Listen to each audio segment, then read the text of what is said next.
Olá, boa tarde a todos. Boa tarde. Sejam muito bem-vindos à nossa 9ª edição do Inovação em Debate. Em nome do nosso Conselho Diretor e da nossa grande parceira FAP, queremos dar as boas-vindas a todos os aqui presentes nesse nosso grande evento. Bom, para quem não me conhece, meu nome é Flaudemira Paula, mais conhecida como Paula. Eu estou como diretora executiva da ABIPT há 14 anos. E é bom ressaltar que essa instituição ela tem mais de 42 anos de existência. E para nós é uma grande honra, porque é a única instituição no Brasil que representa os 3 pilares: ciência, tecnologia e inovação em todo o território nacional. Nós temos mais de 140 instituições de pesquisa tecnológica e inovação, públicas e privadas, nas 27 federações.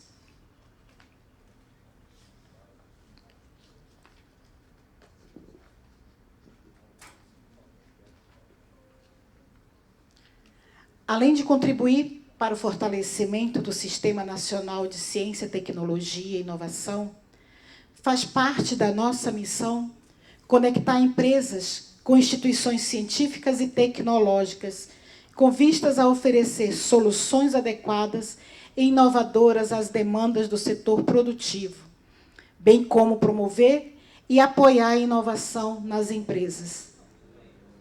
O projeto Conectando DF é fruto da parceria entre a ABIPT e FAP-DF, além de contar com o apoio inestimável do Biotic, do Sebrae DF, da FEComércio, da Fibra, dos sindicatos do DF e do SESC. Desde já, os nossos agradecimentos. O Conectando DF tem por objetivo maior propor e implementar soluções inovadoras para as empresas do DF, visando torná-las mais competitivas no cenário não só regional, mas como nacional. Sendo que hoje vamos realizar a nossa 9ª edição, como eu havia dito, do Inovação em Debate, com o seguinte tema. Eu vou fazer questão de retroceder um pouco, porque essa nossa 9ª edição, que já é a última, nós tivemos outras, as primeiras, muito importantes, que foi também, nós falamos sobre o futuro da TI no DF, falamos sobre o futuro da construção civil, falamos sobre o futuro do vestuário, falamos também da parte de alimentação e restaurantes também, falamos da outra edição, que foi beleza, né? E agora nós estamos trabalhando com o futuro do turismo no Distrito Federal. Tendências e oportunidades que poderão afetar a competitividade do setor. O evento é uma oportunidade para se discutir os principais gargalos que impactam a competitividade do setor, bem como refletir sobre os cenários e tendências. Essa é uma oportunidade para se pensar em inovação. Pois a gente bem sabe, né, que o microempreendedor ou o pequeno empresário, muitas das vezes, ele não tem tempo em pensar em inovação, porque ele tem que, segundo a frase, tem que assobiar e chupar cana ao mesmo tempo. Então, fica difícil dessas empresas, pequenas empresas, pensar e se ater à inovação, que é o futuro.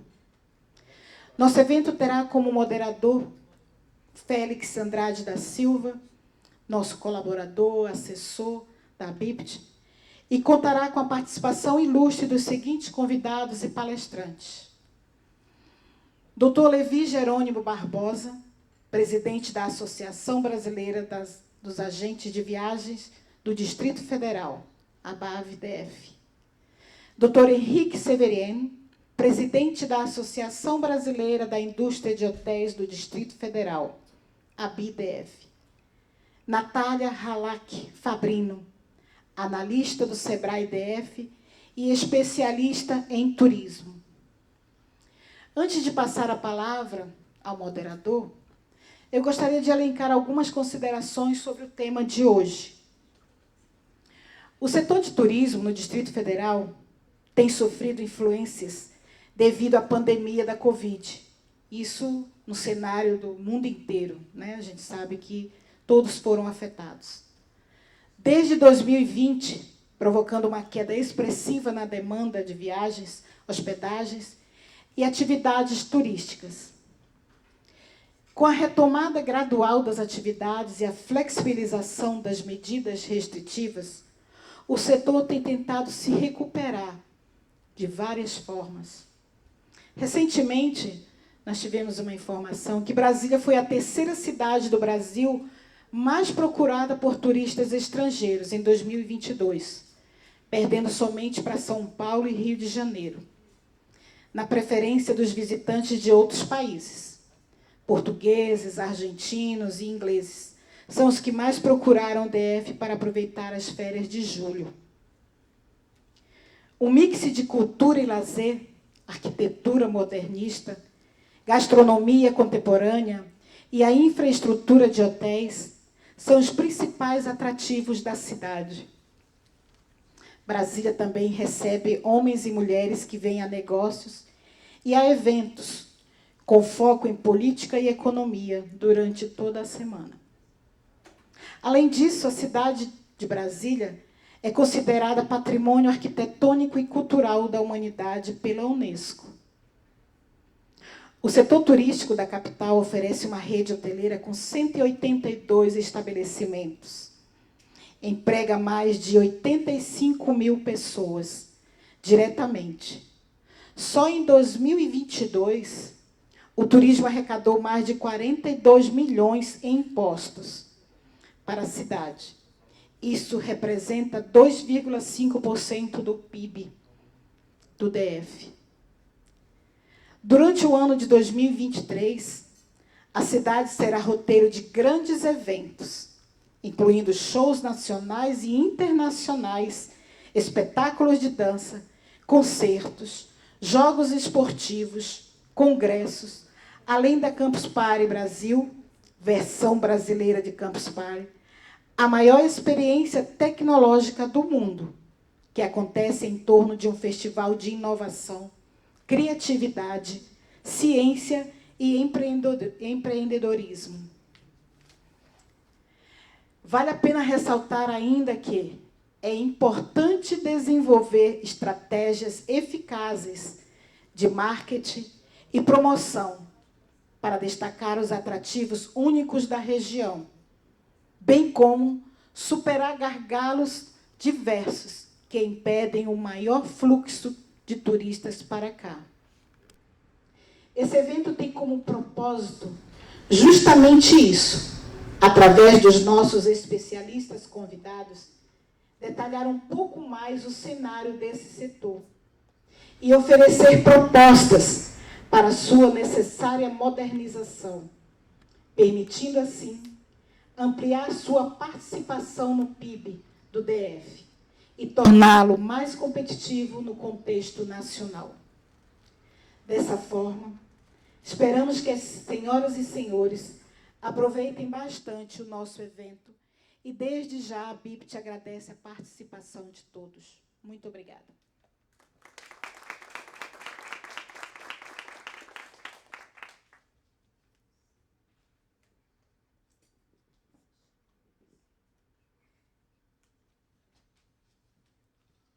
Ok. Boa tarde a todos. Meu nome é Félix Andrade da Silva e eu vou atuar como moderador. E vai ser um procedimento, assim, eu diria, bastante simples. Tá? Nós temos 3 palestrantes. Eu vou chamar cada um deles para tomar assento.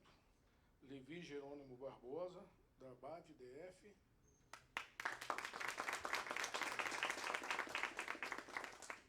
Henrique Severien, da ABIHDF, e Natália Halak Fabrino, do SEBRAE-DF. Bom, a proposta dessa dinâmica aqui é oferecer a cada um cerca de 15 a 20 minutos para cada um de vocês externar a visão pessoal de cada um com relação ao cenário de turismo no Distrito Federal. Para onde vamos? Quais são as tendências, oportunidades? Como é que vocês enxergam o turismo no Distrito Federal em relação às demais unidades da federação? Quais são os aspectos positivos que a gente precisa explorar e potencializar? Então, e acreditamos que vocês têm conhecimento farto sobre esse assunto, e assim a gente vai dar a palavra a cada um. Nós vamos ter a seguinte sequência: primeiro o Levi Jerônimo, tá, da BAV, depois o Henrique Severien, e em terceiro a Natália Halak. Tá? E depois nós vamos dar oportunidade ao público presente para fazer perguntas. Tá? Esse evento está todinho sendo gravado pelo YouTube, vai ser disponibilizado posteriormente, tá? Para que outras pessoas também possam ter conhecimento da discussão que foi travada aqui. Tá? Então, por favor, Levi.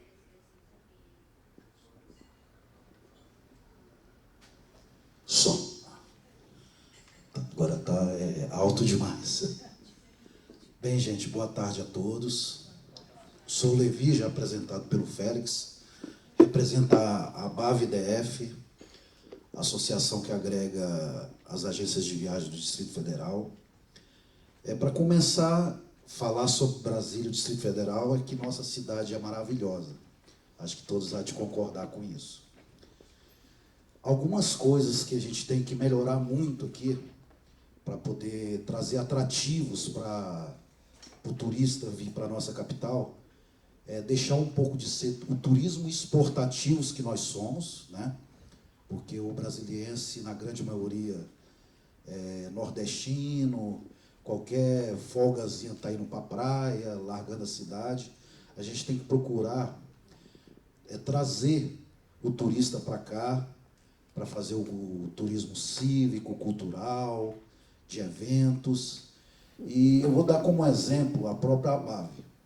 Nós estamos há 2 anos tentando trazer, que já tem quase 30 anos que aconteceu esse congresso aqui em Brasília, da ABAV Nacional. O maior congresso de turismo da América Latina. Ele agrega todas as agências de viagem, companhias aéreas, hotelaria, turismo receptivo e tudo. E uma das grandes dificuldades que a gente tem, primeiro, é apoio do governo para poder trazer essa feira para Brasília. Segundo, que a gente passa muitas vezes aqui em frente ao centro de convenções nosso, e é muito bonito, mas ele não tem estrutura para trazer grandes eventos para Brasília. E a gente tem como plano B o pavilhão do parque. O pavilhão do parque está largado há muito tempo, e aquilo lá precisava ser reformado para conseguir comportar determinados eventos com mais conforto, com mais versatilidade, mobilidade. E isso a gente vem falando muito com o governo, eu, o próprio Henrique da BIH, outras entidades, porque a gente tinha que dar uma repaginada nesses pontos que a gente tem para receber essas feiras. A nível de segurança, graças a Deus, comparado com outras capitais, Brasília é muito bom, basta dar uma melhorada. Pontos turísticos tem que se revitalizar, muitos pontos turísticos. Prestigiar os guias turísticos nossos de Brasília, cadastrados da Embratur.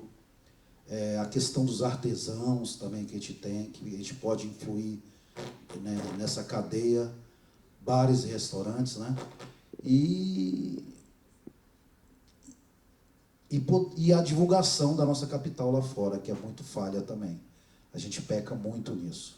Porque Brasília tem muito atrativo, rede hoteleira boa, alguns pontos o Henrique vai poder falar melhor, que é a parte dele de hotelaria. Mas, hoje, por exemplo, nós não temos uma grande empresa de receptivo em Brasília para poder receber o turista que vem de fora. A gente tem empresa de receptivo, mas não operando exclusivamente com isso. A gente teria que melhorar também essa situação. E, com referência à pandemia, que até a Paula citou, foi um período muito difícil no turismo. Avião nenhum levantava voo, os hotéis tudo fechados. Tivemos pouca ajuda do governo para poder nos manter de pé. E os que conseguiram, usaram, vou até usar a expressão, foram os que tiveram sangue no olho para se manter de pé e abertos até hoje.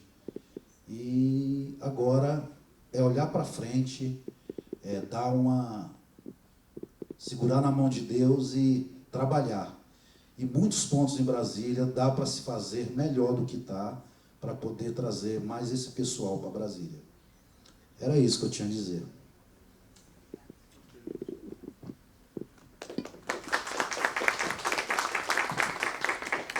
Boa tarde a todos. Meu nome é Henrique Severien. Eu estou como presidente da Associação Brasileira da Indústria de Hotéis do Distrito Federal. Sou formado em gestão de hospitalidade internacional e atuo no ramo desde os 14 anos de idade. Bom, então, respondendo aqui a provocação de como que eu enxergo o nosso turismo atualmente, a resposta é não muito diferente de há 10 anos atrás e também 15 anos atrás. Então, o Distrito Federal ele segue uma condição de centro do poder que é capaz de promover o fluxo de pessoas, tanto do Brasil quanto do exterior, para cá. Todas as suas outras vocações, que foram até elencadas aqui pelo colega da ABAV, o turismo cultural, o cívico, e aí tem o religioso, tem o arquitetônico, tem o jurídico, tem o de aventura, tem de todos os tipos de turismo, eles são apenas uma ideia, eles são apenas um rótulo, uma imaginação. Aliás, tem o turismo cinematográfico também, e já está se falando de turismo hospitalar, e também estão falando de turismo de automobilismo, que entra dentro do turismo de esporte, e todas essas vocações que todos acreditam que é uma vocação genuína e capaz de transformar o turismo da cidade. Mas, no entanto, nós trabalhamos, como sempre, em função da agenda política da capital federal. É a agenda política que realmente é capaz de trazer pessoas para o Distrito Federal. E, quando eu digo pessoas, levando em consideração que nós praticamente não temos turista internacional. Nós temos algum fluxo em função da condição de embaixadas e de órgãos governamentais estrangeiros que estão aqui na capital, e esses, sim, são capazes de trazer alguma coisa, mas também muito voltado para a nossa condição da capital do poder. Então, nesse sentido, hoje eu acho que eu já estou há 21 anos aqui no Distrito Federal, vim para a implantação de um grande empreendimento, que não era uma bandeira internacional, mas estabelecia novos padrões de hospedagem, que na época era o Blue Tree, hoje é o Royal Tulip, que fica ali na beira do lago. É um empreendimento muito interessante, muito competitivo dentro do contexto internacional, ele é diferenciado, e desde então eu vim observando essa evolução de mercado que, de uma certa maneira, permanece estagnada. Participei de várias frentes de fomento e de provocação através das entidades, através do Convention Bureau, através da própria BIH, tentando encontrar soluções para se criar uma nova forma, um novo modelo de atração de pessoas para a capital. E, nesse meio tempo, surgiram inúmeras ideias, pessoas que já nem fazem parte mais do dia a dia do trade turístico local, e, no final das contas, a gente permaneceu vivendo do fluxo de turismo político e também de negócios. Nós tivemos uma pequena mudança, um pouco antes da pandemia, quando nós perdemos a condição de proporcionar a um realizador de um grande evento um espaço de forma gratuita. Então, a partir do momento em que o Centro de Convenções Ulisses Guimarães foi privatizado, nós perdemos um poder de fogo muito grande para a realização dos grandes congressos. Na altura, um pouco antes disso, o Convention Bureau tinha como papel analisar as candidaturas dos grandes congressos e comprovar matematicamente de que eles seriam capazes de trazer pessoas de fora e, com isso, deixar divisas através da arrecadação de impostos.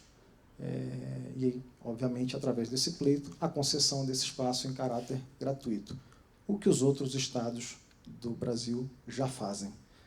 O Nordeste, nesse meio tempo, criou uma série de espaços de realização de eventos, grandes eventos, e vem adotando esse modelo, fornecendo de forma gratuita e viabilizando a realização dos grandes congressos nas suas respectivas cidades.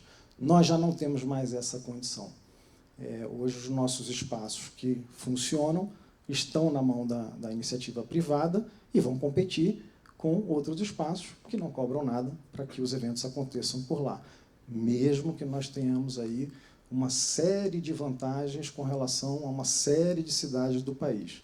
Não existe nenhuma logística no Brasil comparável à do Distrito Federal. Quando a gente pensa em São Paulo, pensa Rio de Janeiro, pensa Nordeste, qualquer cidade, para você sair do aeroporto e chegar até a área de realização de eventos, é sempre um grande transtorno. Quando você pensa na localização dos hotéis em torno desses espaços, que são os grandes atrativos de pessoas, você também enfrenta um grande problema, uma outra condição que não é uma vantagem só de Brasília em relação ao Brasil, mas é uma condição de Brasília em relação ao mundo, porque não existe nenhuma outra cidade no mundo em que você tenha um equipamento capaz de abrigar um congresso e tem toda a rede hoteleira ao seu entorno, e com um pouquinho de esforço você poderia fazer esse trajeto até a pé.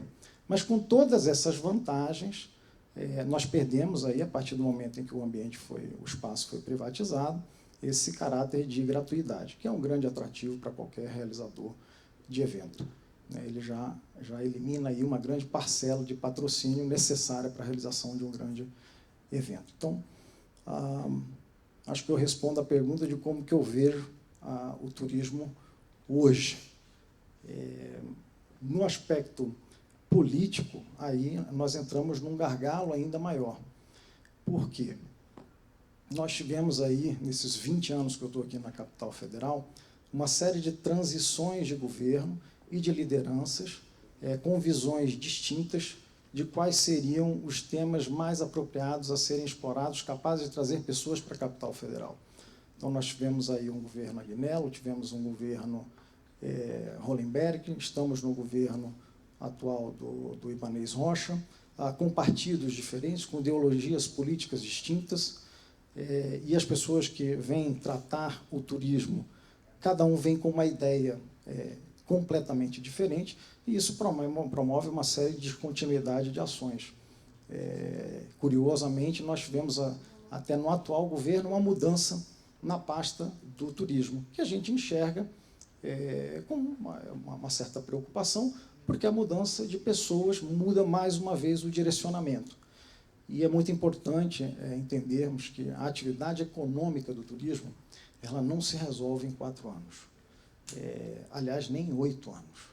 Então, a atividade econômica do turismo ela tem que ser tratada ao longo de, no mínimo, 2 décadas. No mínimo, 2 décadas. Então, quando a gente fala mudança a cada 4 anos, e às vezes até antes disso, naturalmente você tem uma série de estratégias e trabalhos sempre muito prejudicados.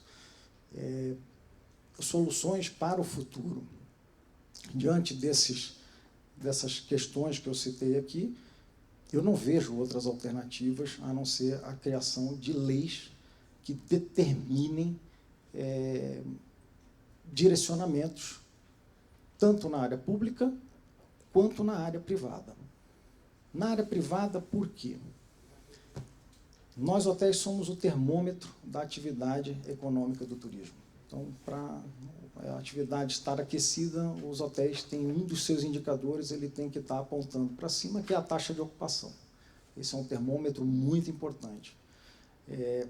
Essa informação ela está retida exclusivamente dentro dos empreendimentos. Nem todos os empreendimentos são envolvidos com entidades de classe e, portanto, não compartilham esse tipo de informação. Aqueles que estão dentro das atividades de classe compartilham essa informação hoje com muita cautela, porque tem que enfrentar também algumas questões relacionadas à Lei Geral de Proteção de Dados. E aí eu falo isso, tem muita gente, não, você está confundindo. Não, é exatamente isso. A Lei Geral de Proteção de Dados, que ela trata dado das pessoas, essa lei ela vai um pouco além.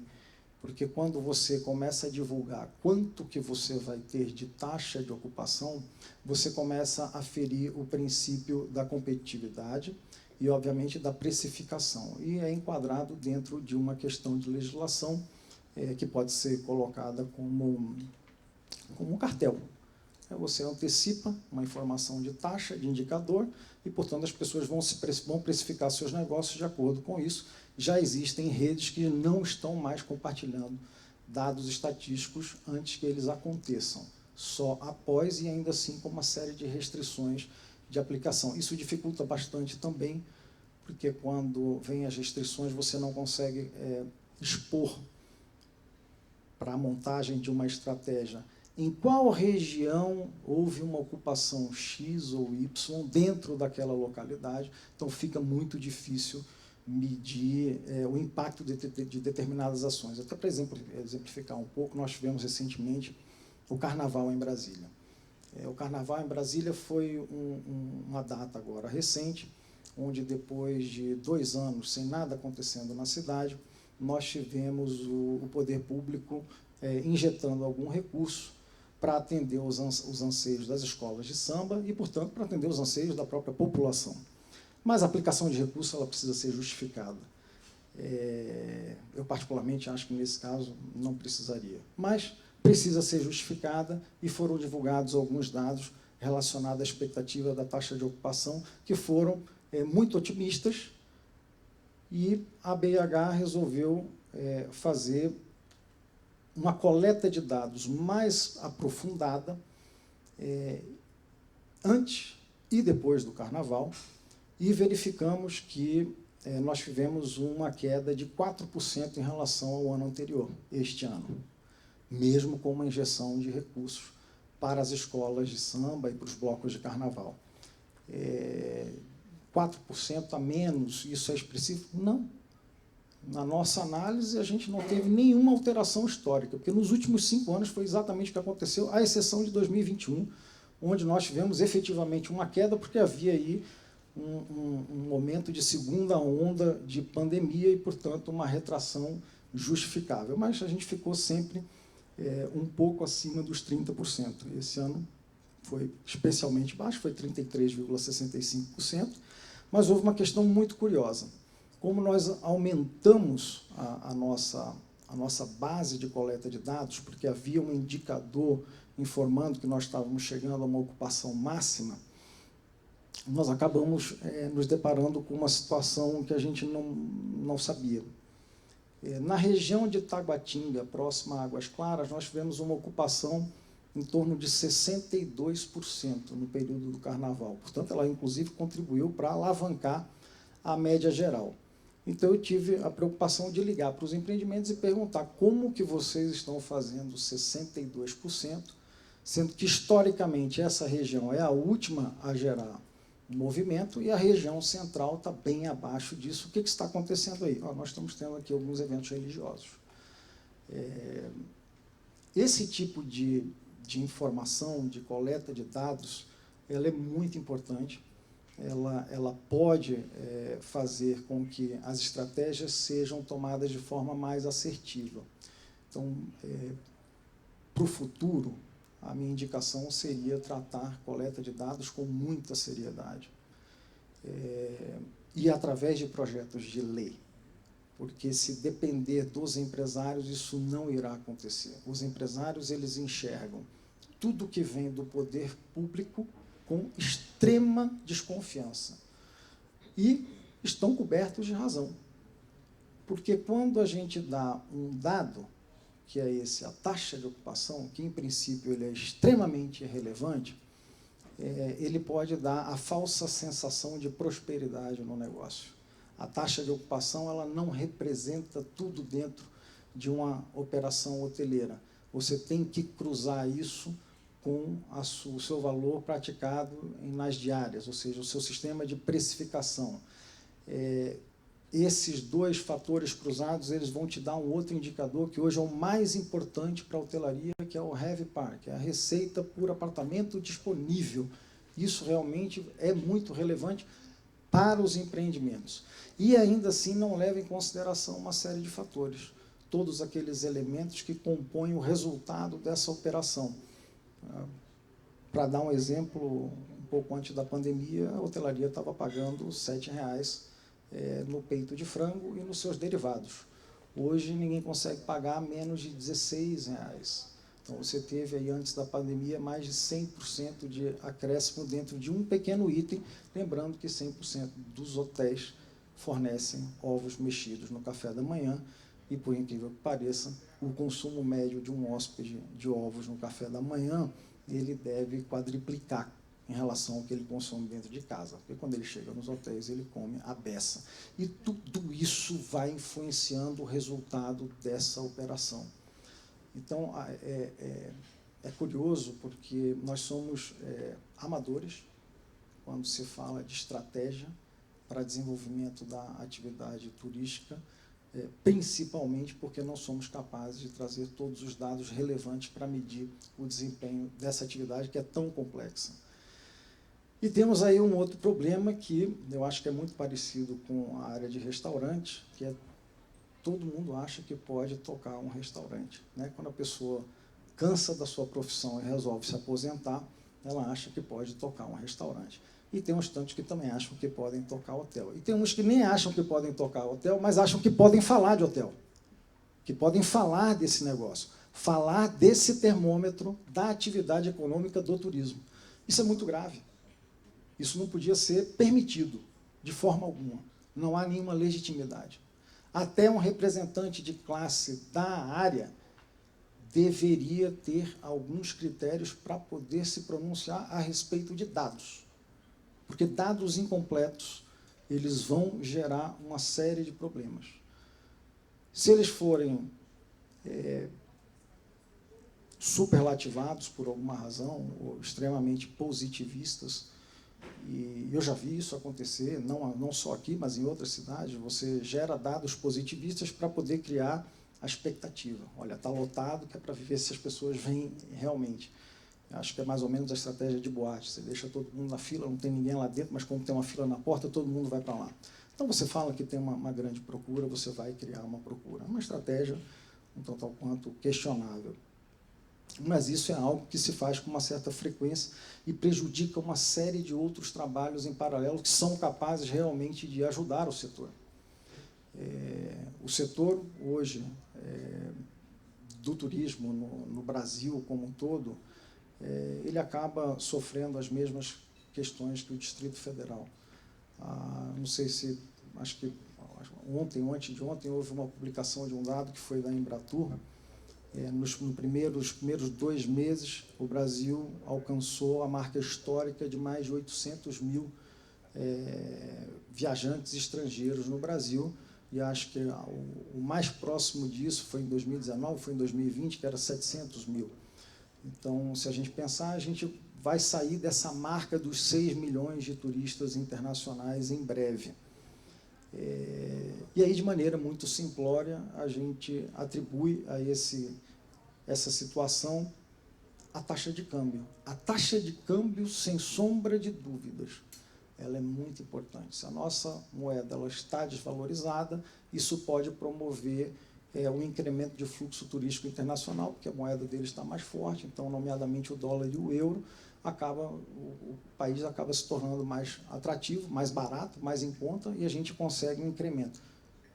Não é por aí.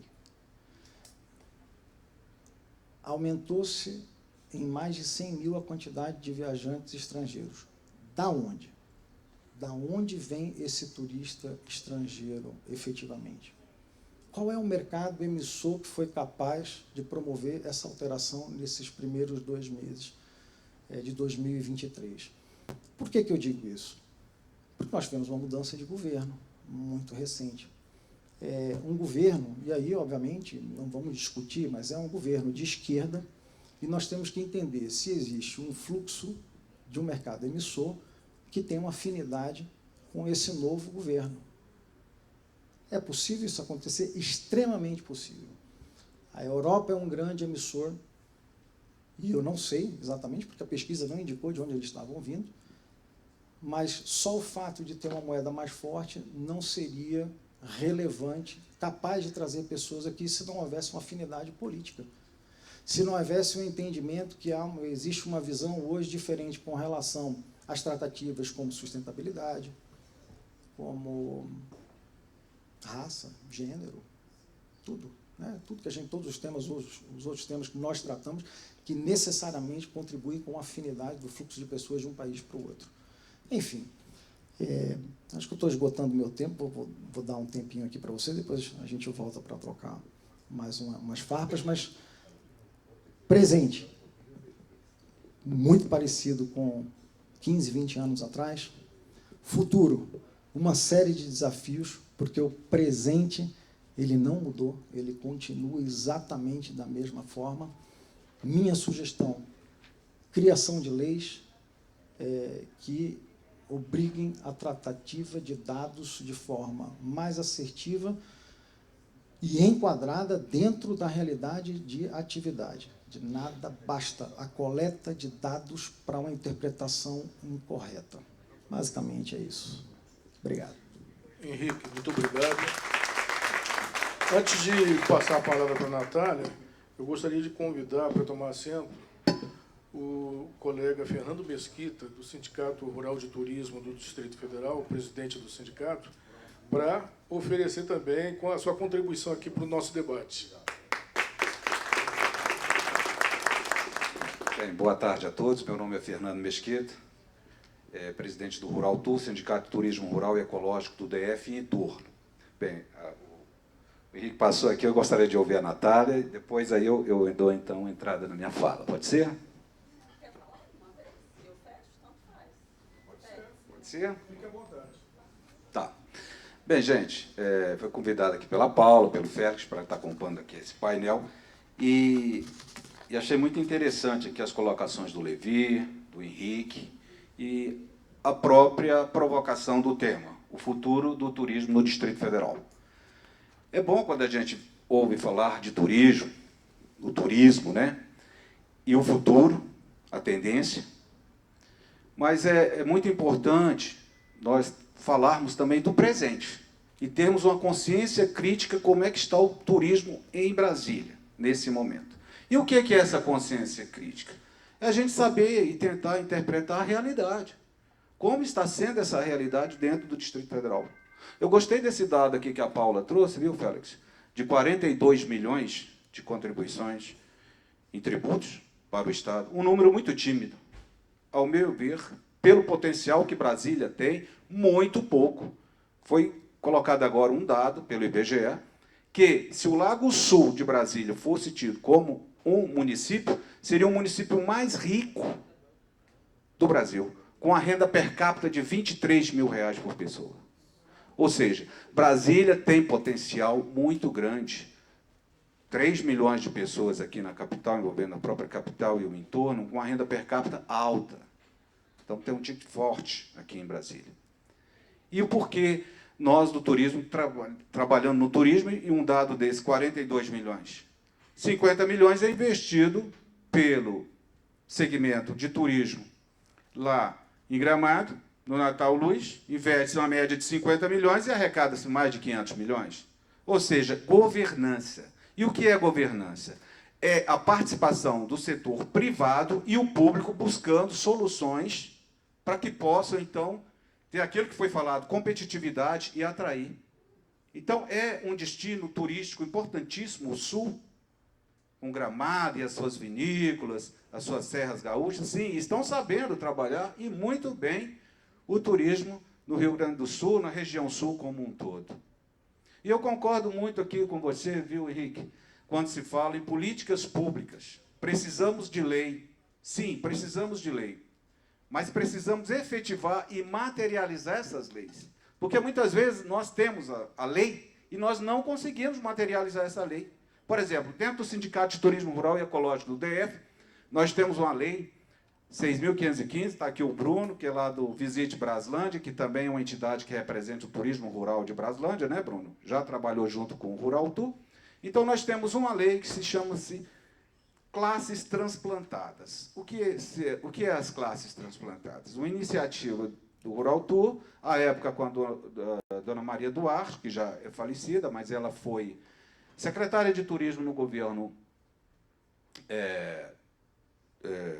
do Cristóvão Buarque.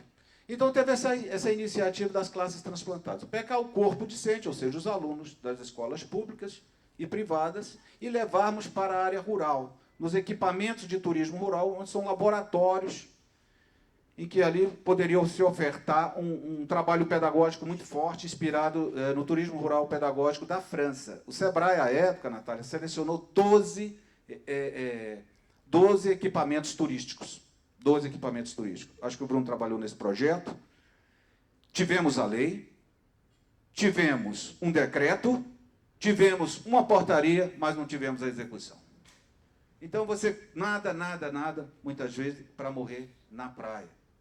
Então, e sinto muito mesmo a questão, a ausência de políticas públicas para o Distrito Federal em termos de turismo. E eu vou dizer um outro dado e um outro fato aqui. A questão, por exemplo, nós estávamos reivindicando junto à Secretaria de Turismo placas de sinalização do turismo rural. Não conseguimos. Não conseguimos. Né? Vamos tentar agora, com essa nova gestão, que eu acho que tem mais sensibilidade para com o turismo rural, para ver se nós podemos, então, colocarmos essas placas de sinalização. Porque é muito importante dizer que aqui em Brasília tem turismo rural. Brasília, hoje, 70% da sua área é rural. Hoje nós temos mais de 120 empreendedores na área de turismo rural. Mas nós temos um gargalo muito grande, que é a divulgação. Né? Nós temos problema, o Sebrae já ajudou demais, E eu falo para meus companheiros dentro do sindicato, nós temos que andar com as nossas próprias pernas, sim. Nós temos que buscar governança, isso que eu falei, a iniciativa do setor privado com o público, buscando soluções para o nosso segmento. Porque nós estamos perdendo, e perdendo muito, para Caldas Novas, para Pirinópolis, para Chapada dos Veadeiros, para Cavalcante, nada contra. Tem um parceiro, gosto muito do pessoal, mas hoje 95% do público de Pirinópolis é de Brasília. Hoje Pirinópolis tem mais de 350 meios de hospedagem. Um turismo forte, um turismo bem trabalhado. Mas nós precisamos mostrar para o brasiliense que nós temos um turismo rural aqui e um turismo inteligente, perto de casa, longe da rotina. 95% das vias do Distrito Federal hoje é asfaltada. Temos uma rede móvel, de telefonia móvel, que também nos atende bem. Temos um trabalho dos empreendedores de turismo rural que obedecem às boas práticas. Então, nós temos que mostrar isso para o brasiliense, porque somos geradores de renda, emprego e oportunidades de negócios. Só para vocês terem uma ideia, nós temos um hotel aqui próximo, o Águas Emendadas, do Marcelo. Ele tem lá 80 colaboradores que têm que residir na fazenda. E ele tem família, tem esposa, tem filho, sobre para a média de 130, 140 pessoas morando dentro da fazenda. E a gente tem que ver, Henrique, que isso não é só um negócio. Tem gente por trás disso, tem pessoas, tem famílias, tem crianças que dependem desse negócio, dessa estrutura de negócio para poder sobreviver. Então, eu acho assim que o momento atual do turismo em Brasília, nós precisamos sim, como foi falado aí, de leis, de políticas públicas, projetos de ação estratégicos voltados para Brasília. Essa semana eu recebi o Plano de Ação Estratégico do Turismo Rural de São Paulo, uma iniciativa da Secretaria de Turismo de São Paulo. E eu sinto aqui que, eu não sei, posso estar enganado, tem alguém da Secretaria de Turismo aqui? Teria que estar aqui. O Estado ele tem que estar presente. No próximo evento nós vamos convidar. Sim, eles têm que estar presentes porque, é como eu disse, nós somos geradores de renda, emprego e oportunidades de negócios. E quem pode coordenar e nos ajudar nisso tudo é o Estado. Porque ele vai ter retorno. Vai e ter um bom retorno. Estávamos falando ali de questões, e foi colocado aqui, de políticas de governo. Busca-se um projeto, e depois esse projeto investe-se muito dinheiro, e depois esse projeto não anda, como o Polo JK, o Porto Seco. Está abandonado. O Polo de Modas do Guará mudou totalmente. O Polo de Cinema, abandonado. Muito dinheiro. Conseguimos salvar aqui o PGT, Parque de Exposição Grande do Torto, porque a Terracap, ela estava querendo desapropriar toda essa área para se tornar uma área de condomínios horizontais. No governo do Hollenberg, então, criou-se o Instituto, Parque Grande do Torto, e no governo ibanês conseguiu-se, então, efetivar, e aqui vai ser uma cidade inteligente do agro, atraindo empresas de ponta. Estamos a 16 quilômetros do aeroporto de Brasília, então vai ser uma cidade inteligente, uma cidade inteligente do agro. Eu costumo dizer que nós aqui, do PGT, é uma grande fazenda dentro de Brasília. Nós lá estamos com 3 associados ao Rural Tour, o Turismo Rural de Brasília. Lá tem, para vocês terem uma ideia, 4 clubes equestres, né? Do Manga Larga, do Campolina e do Lusitano. E cavalo não é barato, é caro. Quem tem um cavalo hoje em Brasília, está numa baia, paga caro. Temos aqui 2 restaurantes rurais fantásticos. Um dos projetos do Boechat, que é o Marcos Boechat do Vila Boechat, que é o Farm Table, que ele traz tudo que é produzido na fazenda, ele serve ali no Boechat. Temos ali Granja do Torto Restaurante, nosso amigo Weber, e que nós reunimos com um produto de excelência de Brasília, que é a cachaça. Brasília hoje produz cachaça premiada, cachaça de primeira. Então, todo mês a Confraria da Cachaça, e que nós estamos fazendo uma aproximação muito grande com o Rural Tour, nos reunimos ali e degustamos uma cachaça nobre, uma cachaça ouro do Brasil. Mas Brasília hoje já produz cachaça, temos 2 alambiques que estão dentro do mapa, temos 4 padronizadores. O que é o padronizador de cachaça? É aquele que compra a cachaça do alambique e ele dá um toque diferenciado na cachaça, dependendo da madeira, e aí tem um outro sabor, uma outra nota, né? Então, isso é importante para Brasília, a gente divulgar isso que nós temos. E o Henrique me falou uma certa vez, que muitas vezes, né, Henrique, o recepcionista do hotel, o turista chega e pergunta: o que tem para fazer aqui em Brasília? Né, Valéria? Shopping, pontão e pia. E nós temos aqui um clube equestre com a prova de tambor, prova de laço, uma cachaça para degustar, cafés maravilhosos. Então, Brasília tem muita coisa para oferecer para o público externo e interno.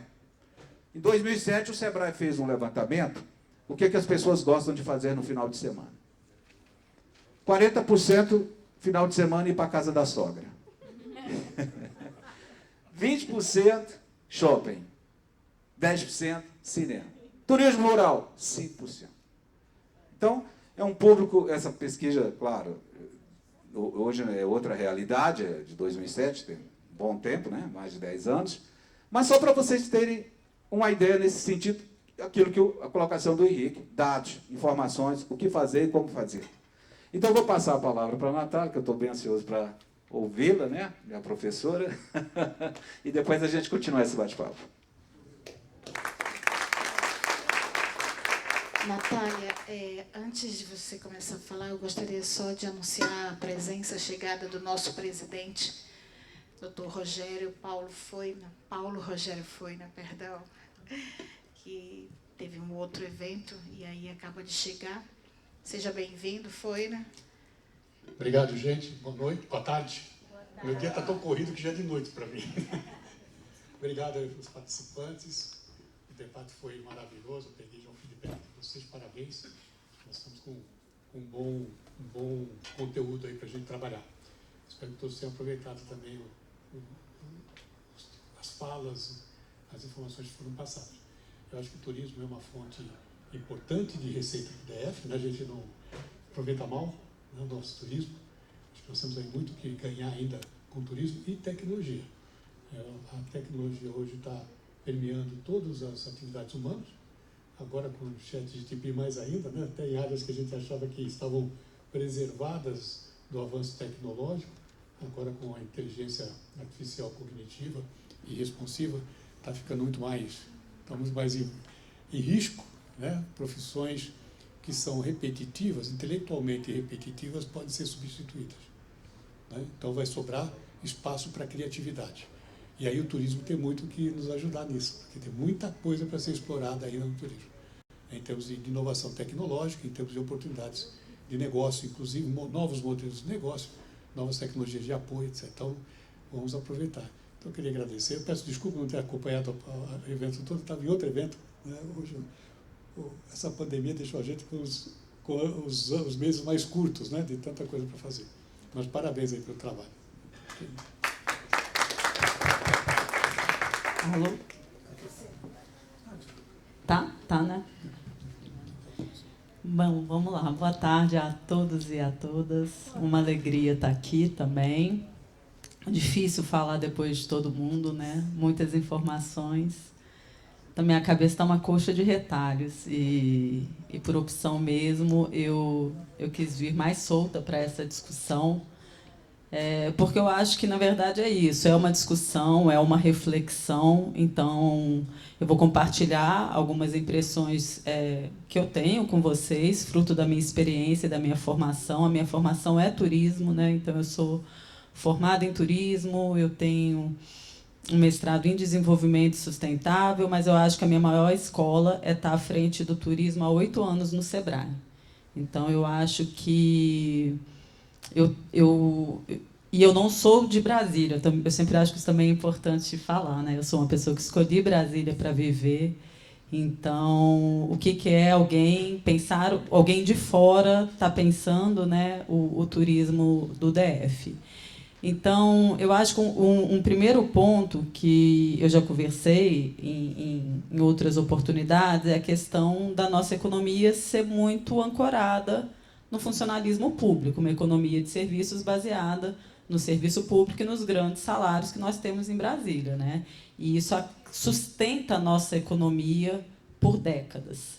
E a gente vê um declínio, claramente, dessa economia de serviços, os empregos estão diminuindo, os empregos públicos, e eu acho que é urgente a gente pensar na transformação da matriz econômica do DF. Isso é um ponto, a gente não tem mais saída, né? Brasília precisa repensar e transformar a sua matriz econômica se a gente quiser continuar existindo e sobrevivendo enquanto cidade, né?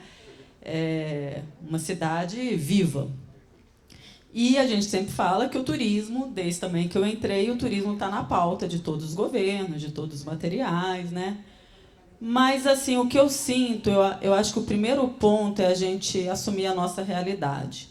Porque a gente está o tempo inteiro falando que nós somos, e vai surgindo umas informações, né? Igual falou, Brasília é o terceiro destino mais procurado do Brasil. Eu não estou duvidando, eu sei que você leu isso, mas, assim, isso, para mim, não procede. Se a gente for entender o que realmente está por trás disso.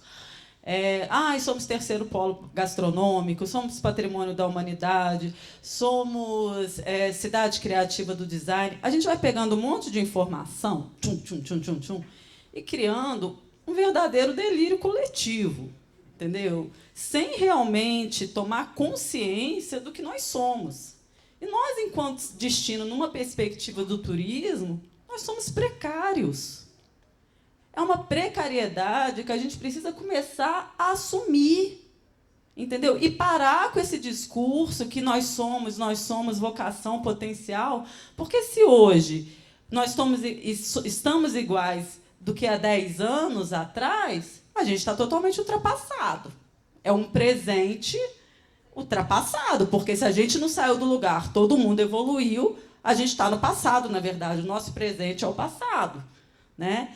Então, e aí o que eu vejo? Que ninguém quer assumir isso. Eu não estou falando que existe uma precariedade em termos de negócio, porque eu atendo, né? Eu tenho uma percepção e eu vejo que alguns negócios estão bem. Não é isso. Eu estou falando numa perspectiva de destino, de estratégia, de posicionamento, de estruturação de produto, né? E a gente confunde muito o que é a cidade que a gente vive e o que é a cidade que a gente está oferecendo para o visitante.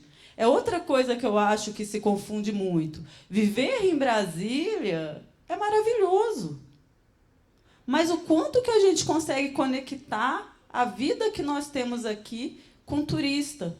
Gente, você solta um turista aqui, ele não tem direção, ele não tem informação. É um quebra-cabeça que não fecha. Só que a gente continua se apegando ao discurso. É a mobilidade, é o raio, é a segurança, tem isso tudo, mas mas a gente não tem um equipamento público de eventos. Então, sempre é uma peça que está faltando. Entendeu? E acho que a gente precisa muito estudar o efeito de ter sido uma capital sede do poder, porque a gente acabou criando uma sociedade, uma cultura extremamente acomodada. A iniciativa privada em Brasília, ela é incipiente, ela não pulsa, ela não assume, ela não chama a responsabilidade para si, ela não quer investir. Então, isso é muito engraçado, porque a gente fica o tempo inteiro, né, o privado olhando para o público, mas quando a gente precisa do privado de uma diária para fazer um press trip, um fan tour, que a gente sabe que em Porto Seguro existe fila para um hotel participar de um fan tour, o Henrique sabe, a gente não consegue parceria aqui para fazer isso. Porque a situação... Aí o público, por sua vez, culpa o privado, porque quem tem que estruturar o produto é o privado. Então, a gente começa de um jogo para cá, para lá, para cá, para lá, e a gente não consegue realmente sair do lugar, sabe? Porque, no final das contas, a gente está sempre atribuindo a responsabilidade ali para o outro, né? Então, assim, a equação de Brasília, eu acho que, assim, que temos potencial, que temos vocação. Eu acho que isso não tem dúvida, mas eu acho que a nossa discussão já tinha que estar em outro nível. Não é isso, eu acho que isso já... Né? A gente esteve em novembro do ano passado em Fortaleza e numa reunião com o Observatório, a gente ficou sabendo quanto que Fortaleza estava investindo para promover o kitesurf. Promover uma atividade do Ceará, ali, das praias de Fortaleza. Gente, era não sei quantos milhões para colocar o Fortaleza como um destino de kitesurf. Assim. Então, assim, a gente quer um monte de coisa sem investir nada. Assim, isso assim, né, sem ter um direcionamento. Então, isso é muito sério. Eu acho que assumirmos isso não enquanto indivíduos profissionais, porque eu acho que se a gente senta, todo mundo pode ter uma opinião muito parecida, mas a gente assumirmos esse discurso e essa narrativa numa perspectiva coletiva, institucional, eu acho que talvez a gente consiga começar a caminhar e olhar em alguma direção. Então, assim, discutir tecnologia no turismo, eu poderia falar várias coisas para vocês, mas como é que eu vou falar isso se eu não consigo nem garantir a abertura de um equipamento público para receber o turismo cívico? Então, assim, como é que eu posso pensar no cívico se eu não tenho a garantia dos equipamentos abertos para receber esse turista? Se eu não consigo hoje vender um pacote daqui a 2 meses... Porque eu não sei o que eu vou contar, o que vai estar aberto daqui a 2 meses. Então, assim, nós não temos hoje... Brasília, hoje, se eu perguntar assim para vocês, qual que é o posicionamento de Brasília enquanto destino turístico numa perspectiva nacional? Não vou nem... Ninguém vai saber o que falar. Ninguém sabe. Como é que Brasília se posiciona lá fora enquanto destino? Não. Quais produtos que eu tenho de Brasília na prateleira? Não precisa nem ser na prateleira. O Levi tocou num ponto. Hoje nós não temos agência de receptivo em Brasília. Nós não temos produto para vender. Se hoje oferecerem para a gente um stand na WTM, falar assim, venha para a WTM, Latin América, que vai acontecer agora, e a gente vai ceder um espaço para vocês venderem em Brasília, comercializarem em Brasília. A gente consegue lá chegar, começa a juntar folheto de vários empreendimentos, e ninguém entende, gente, que o teu empreendimento, levar isso para São Paulo, você está falando, é nada. Porque você acha que realmente, se você chegar lá e alguém vê um hotel fazenda em São Paulo, num destino como São Paulo, não é nada, a gente tem que ir como destino. A gente tem que ter uma promoção de destino e produtos que reflitam e que traduzam esse posicionamento. Então, nós não temos um posicionamento claro, não temos posicionamentos, não temos promoção, né? Não temos produtos. Nós não temos hoje Brasília na prateleira.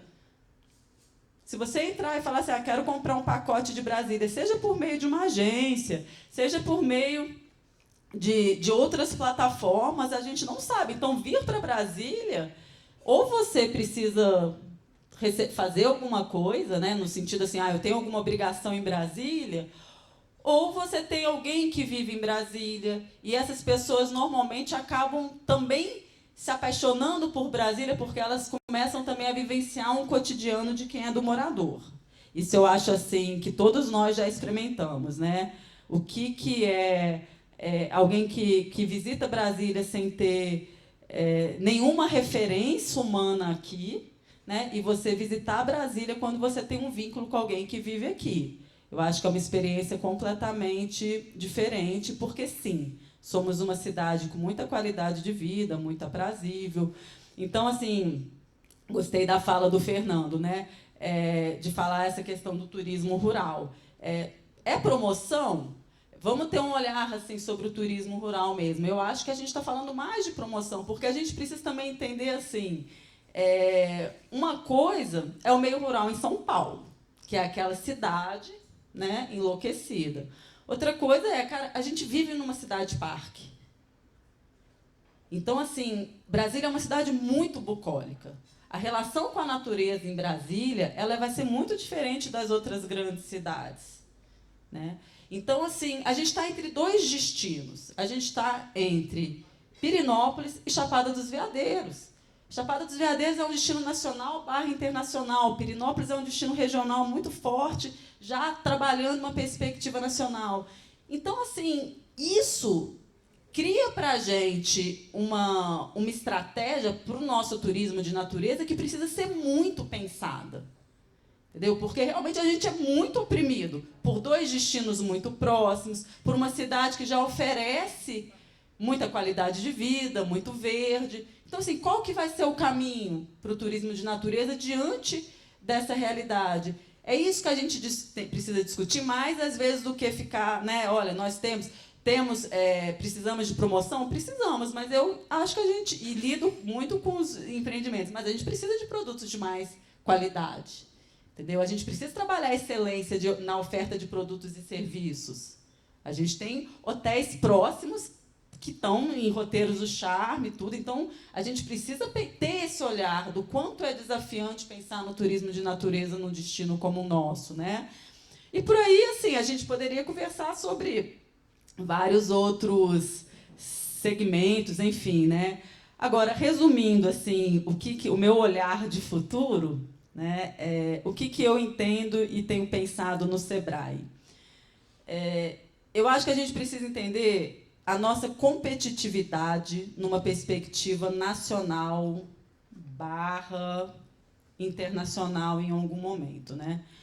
E aí, nesse sentido, eu vejo alguns eixos que eu acho que são interessantes para Brasília.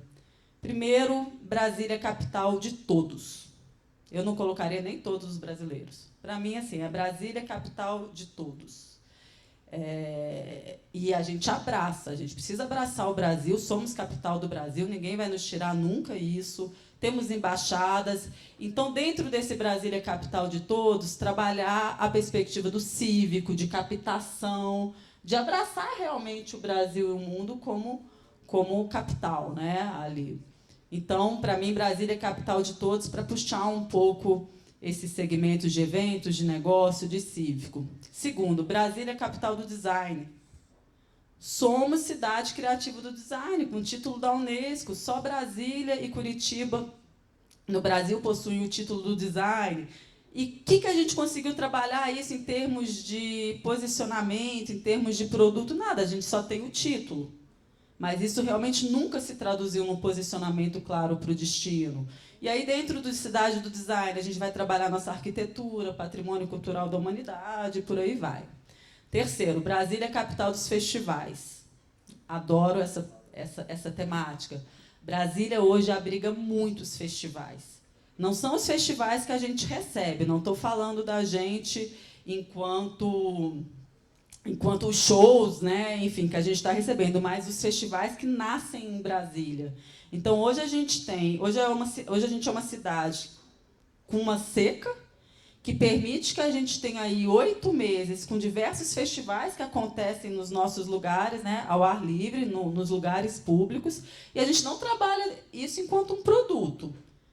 Então, eu acho que é uma narrativa muito legal da gente começar a trabalhar Brasília como um destino de festivais, porque isso é uma tendência mundial. Então, a gente hoje tem, e existe o turismo musical, as pessoas que viajam realmente em busca de festivais. Agora, como é que a gente pode se tornar uma cidade festival se é uma cidade que não suporta o barulho? Entendeu? Se é uma cidade que não suporta o barulho de um bar que o vizinho, né, que o morador já está ali. Então, assim, como é que a gente pode ser uma cidade festiva com uma lei do silêncio tão rígida? Então, assim, não tem. É isso que a gente tem que pensar, gente. O turismo é um monte de peça.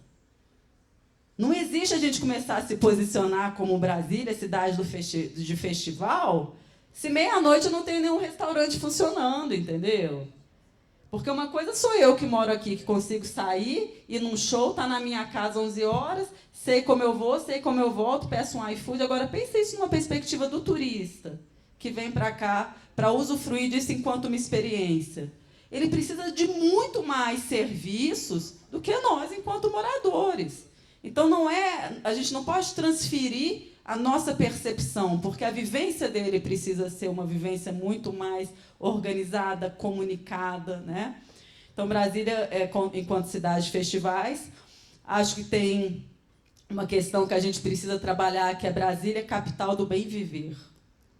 Eu acho que a gente tem viver Brasília, e aí eu falo realmente de quem não é de Brasília, de quem já morou aí pelo menos 4 cidades no Brasil. Brasília é uma cidade muito única, e a gente explora muito pouco isso numa perspectiva do turismo. Viver em Brasília é um privilégio. É um privilégio. Então, assim, você pensar que você tem uma questão de segurança, você desce, você tem uma horta comunitária, né? Você consegue, num parque nacional, antes do trabalho, dar um mergulho numa piscina de água natural e ir trabalhar. A gente não consegue, eu acho que o nosso olhar é tão viciado, né, que a gente não consegue, e aí eu acho que ser de fora é uma vantagem, porque eu acho que o meu olhar por Brasília sempre foi muito curioso, né? Então, a gente não consegue entender o quanto somos privilegiados de viver numa cidade como Brasília. E eu acho que a gente pode, sim, explorar isso numa perspectiva do turismo. Então, quando eu falo nacional, né, eu acho que esses seriam 4 posicionamentos que a gente conseguiria, que eu acho que tem chance da gente trabalhar. Brasília é capital de todos, capital do design, capital do festival, capital do bem viver. Aí eu, já saindo dessa perspectiva nacional, eu entendo que, numa perspectiva de um turismo mais local, regional, a gente também tem 2 grandes frentes para serem trabalhadas, como um produto mais local, mas que pode ser uma oferta complementar para essas frentes nacionais. E eu defendo muito um Brasília fora dos eixos. E aí entra um turismo nas satélites, para a gente começar a trabalhar turismo de periferia, as nossas RAs, as expressões culturais desses locais. São locais, gente, muito pulsantes. E a gente precisa sair dessa perspectiva de plano piloto e olhar de uma forma mais simétrica para as nossas RAs, inclusive numa perspectiva não do que podemos ensinar, mas o que temos para aprender. Primeiro, porque são lugares com bem menos rigidez que nós aqui no plano, em termos de tombamento, em termos de tudo. Segundo, porque são locais com muito mais escassez. Escassez leva a resiliência, resiliência leva a criatividade, leva a saídas, a alternativas.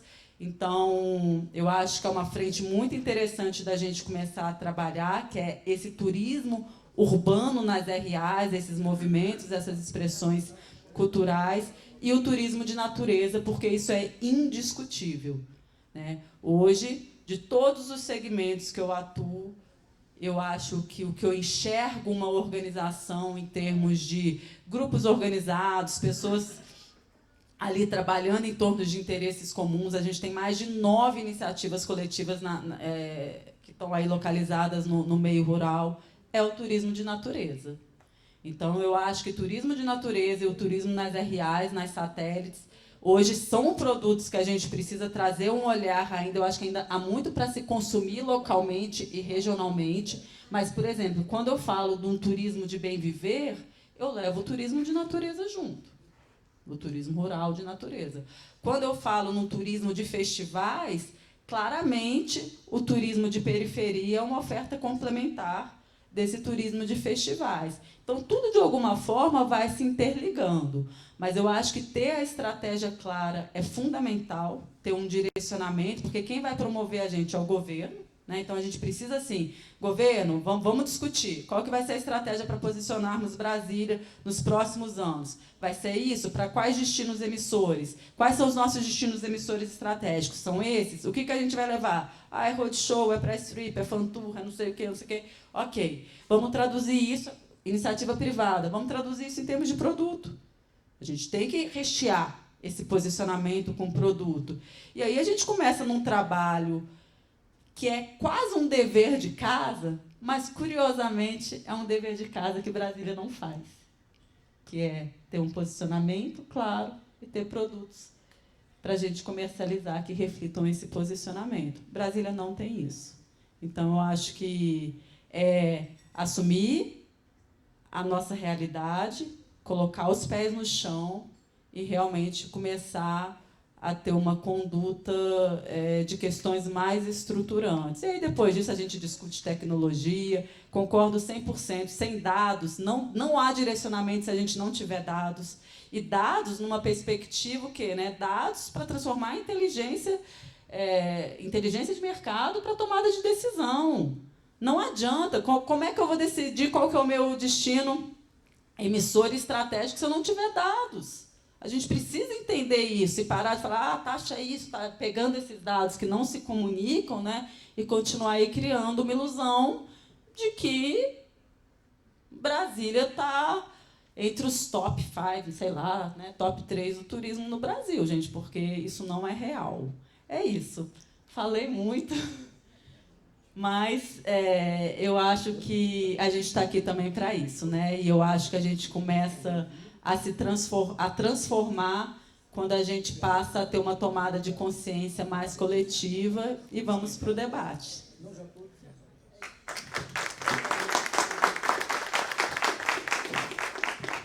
Bem, gente, obrigado. Eu acho que você colocou umas questões aí boas para a gente refletir, né? Eu acho que nada como um chute na cadela para a gente começar a pensar. E eu tenho... Pode falar depois, Henrique, por isso. Eu tenho alguns comentários aí. A gente fez um trabalho há um tempo atrás sobre as Riacho, né? E a gente pedindo informações para a população das Riacho, né? O que eles tinham? Nós estávamos buscando tesouros, né? Tesouro é uma metodologia que foi usada na Europa para desenvolvimento de regiões. Então, tesouro é aquilo que eu tenho e ninguém tem e que pode gerar recursos. Então, descobrimos, por exemplo, que na Fercal tem 8 cavernas. Ninguém explora isso. E espeleologia, né, exploração de cavernas, o turismo de aventura, é um tremendo turismo. E ninguém explora. Não tem apoio, não sei se as cavernas podem cair ou não, não tem análise geológica, não tem estrada para chegar, não tem indicação, não tem nada. Só da Fercal sabe, né? Braslândia tem, além das feiras, tem os eventos religiosos, né? Tem a maior igreja, né? O maior santuário Nossa Senhora, Menino Jesus de Praga, lá em Braslândia, e ninguém sabe. O turismo religioso é muito forte aqui em Brasília. É meio local, né, regional, mas podia ser nacional. É questão de a gente... E você falou de festivais, tem algumas coisas interessantes. Os maiores festivais de rock do Brasil chamam Samamba Rock, em Samambaia. Eles estão levando o Samamba Rock para Portugal, para você ter uma ideia, ficou correndo com o Rock in Rio, né? Então, ninguém sabe. A gente está aqui na cidade não sabe, o pessoal que gosta de rock sabe e vai explorar. Então, nós temos aí um trabalho. Eu gostaria de começar, agora a gente vai passar para perguntas, até, vamos começar com uma primeira. Todo o nosso movimento depende, entre aspas, de uma iniciativa de governo. Você colocou bem, se o governo não coletar dados, não fizer uma organização, uma governança, a coisa não acontece. Daria para a gente fazer isso sem governo? Daria para a iniciativa privada assumir essa responsabilidade? Depois a gente vê como é que faz o funding disso, mas organizar o turismo independente do governo, a revelia do governo. O governo troca de governador a toda hora e turismo não dá para você fazer com um horizonte de 4 anos. Você precisa de um horizonte maior. Então, precisa de uma entidade que não seja governamental. É possível isso? Quem pode me responder?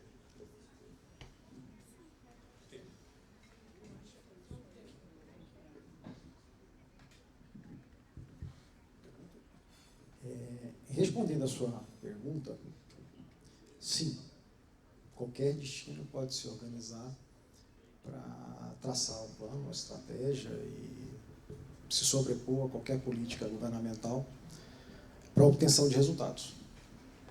No caso do Distrito Federal, o desafio é um pouco maior. E aí, acho que corrobora um pouco com o que a Natália falou. Nós somos extremamente acomodados, isso é fato. O Distrito Federal deve ser a única unidade da federação que não precisa produzir um palito de fósforo para gozar de um orçamento invejável, né? Para assumir e pagar seus compromissos com todas as áreas necessárias para a sociedade. Então, educação, segurança, saúde.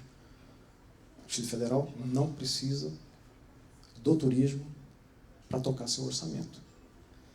E esse é o grande desafio de conscientizar a iniciativa privada e fazer com que ela se mobilize e crie toda uma estrutura de inteligência capaz de se sobrepor aos órgãos governamentais a fim de se obter um resultado melhor.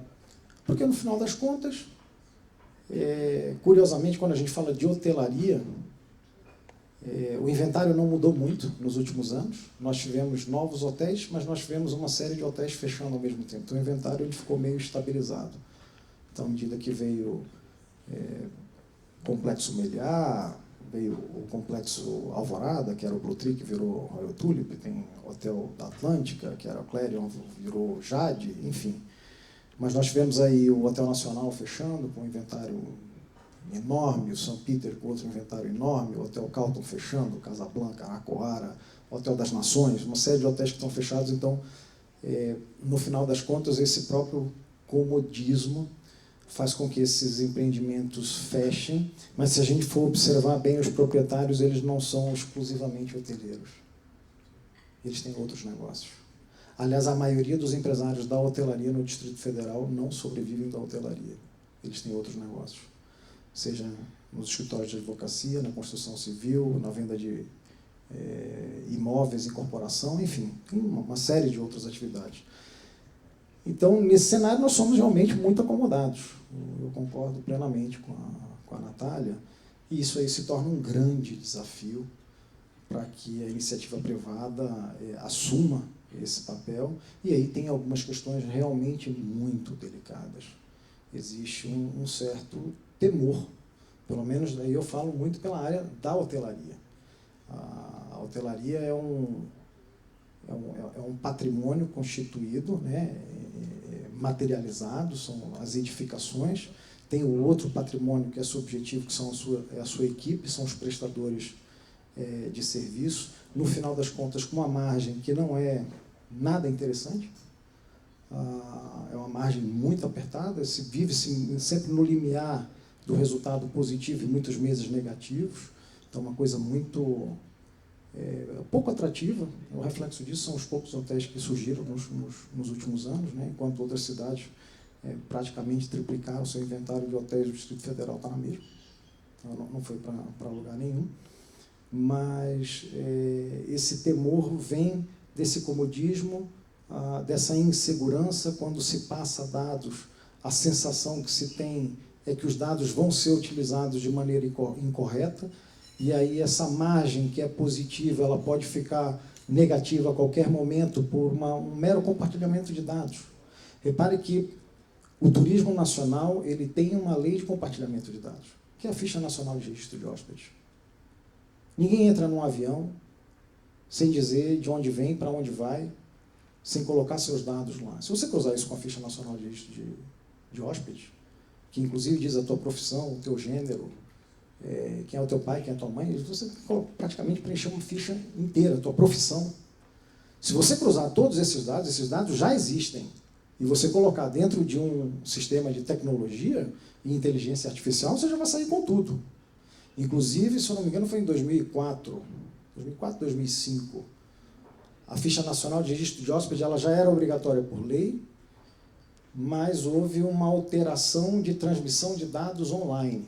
E para aqueles empreendimentos que não tivessem à disposição, naquela época, uma infraestrutura de banda larga que pudesse se transmitir automaticamente, havia um armazenamento de dados e teria que ser transferido, esses dados teriam que ser transferidos obrigatoriamente todo final de mês, ou todo início do mês, com relação ao mês anterior.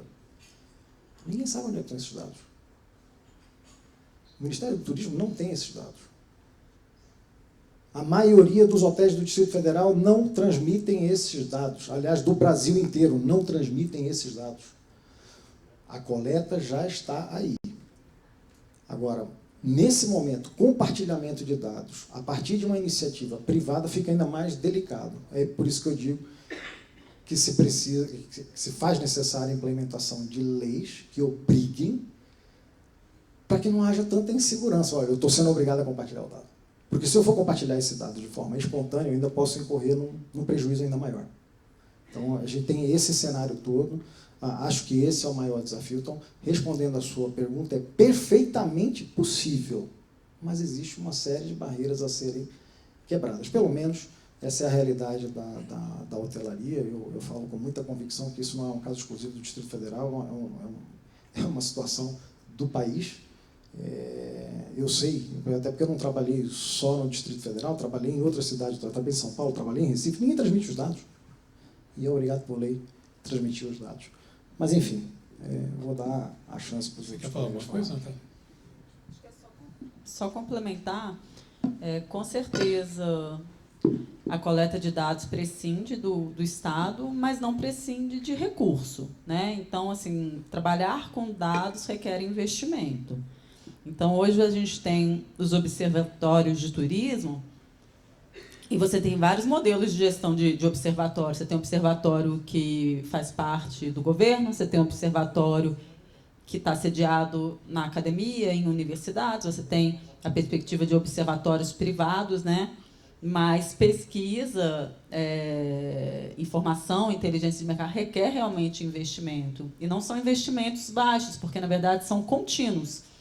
Então, você começa a criar o quê? Séries históricas, né? Não adianta você coletar agora e não. Então, a gente está falando de investimentos mensais, de dados que precisam ser alimentados mês após mês, né? Então, assim, e como eu acho, assim, como o Henrique falou, assim, a gente é uma cidade que não depende do turismo. Investir no turismo hoje em Brasília é um projeto de futuro, num sentido assim, né? É o que queremos ser, não o que nós somos, né? Então, assim, não é uma resposta imediata. É realmente querer transformar Brasília num destino turístico, porque nós não somos. E isso requer o quê? Investimento em coisas que a gente ainda não vai estar sorvendo de uma forma, né, imediata. Então, assim, eu acho que hoje em dia os dados estão aí. Então, por exemplo, outro dia eu vi uma proposta da Claro, de não sei quantos mil, porque hoje cartão de crédito, Claro, plataformas na internet, tudo isso se torna o quê? Né? Um grande... eles recebem muitos dados e eles estão vendendo isso dentro das leis, mas eles já conseguem falar assim, olha, quem acessou, quem veio, de onde vem, onde é que é esse celular, onde é que sabe. Então, O governo tem até uma plataforma para dizer onde é que você está. Então, hoje, realmente existe, essa informação está aí, né, mas requer realmente um investimento. Então... Você tem razão. Acho que a gente precisa de um investimento. E por isso que eu falei que eu fiz a pergunta da iniciativa privada, porque enquanto depender do governo, a cada 4 anos você repensa as estratégias, inclusive de turismo. Então, se fosse algo como iniciativa privada, eu citei isso porque, para mim, tem um exemplo de quando a iniciativa privada assume uma atividade em Brasília, a coisa funciona. O primeiro grande exemplo é o Pontão do Lago Sul. Eu conheci o Pontão antes de ser Pontão, era um lixo, um lugar agradável, um lugar assim, interessante para você ir, para ver o pôr do sol, mas era perigoso, você podia furar o pé com prego, tinha rato, era um negócio assim, vai hoje. Ele é um ponto, né, um ponto de atração da população local, mas é um ponto de atração. Eu, quando venho em visita, levo para o Pontão. Né? eu levo também no Canabrava, lá para poder andar a cavalo. Né? Quando é de São Paulo, Rio, nós vamos andar a cavalo lá na fazenda. Então, na Alta do Cavalo. Iniciativa privada que assumiu, né? Uma parceria público-privada que deu certo. A mesma coisa poderia acontecer, aliás, é uma das propostas que teve na época, a residência do governador não está servindo para nada, né? Ali daria um novo pontão do lago para atender a região lá de Águas Claras. Uma área boa, grande, que podia ser explorada melhor. Mas exemplos disso, ou o próprio Mané Garrincha, né? Agora você vê a quantidade de eventos que o Mané Garrincha está trazendo, né? Que a Arena está trazendo para Brasília, é enorme. Quer dizer, eu acho que se a gente tirar do governo a responsabilidade de alavancar o turismo, a gente consiga. Eu não me conformo que a gente vem e traz um turista aqui e ele não consegue entrar no Congresso no fim de semana, no sábado e domingo. Né? Que seria uma visitação importante, não consegue, estar fechado, a catedral está fechada. Entendeu? Desculpa, diga aí. Presidente, Levi da Bava. Levi, sim. Bem, seguindo nessa linha da Natália, do Henrique aí, Brasília não é um produto hoje que a gente tem na prateleira para poder oferecer. Se o senhor me procurar lá na minha agência, que inclusive eu atendo até a BIPT com as viagens corporativas, se o senhor me procurar lá querendo fazer um roteiro dentro de Brasília, eu vou ter que inventar esse roteiro, porque a gente não tem isso já empacotado. Aliás, só uma curiosidade, o único roteiro que eu vi do Brasil era o roteiro da corrupção. Lembra que tinha que visitar a casa da Zélia? Lembra, cara? Era o chamado roteiro da corrupção. Na Casa da Linda, o clube, né, de golfe, da academia de tênis. Isso, se eu entrar em qualquer agência de viagem e comprar um pacote com um jantar na Champs-Élysées, na Torre Eiffel, nós temos para oferecer.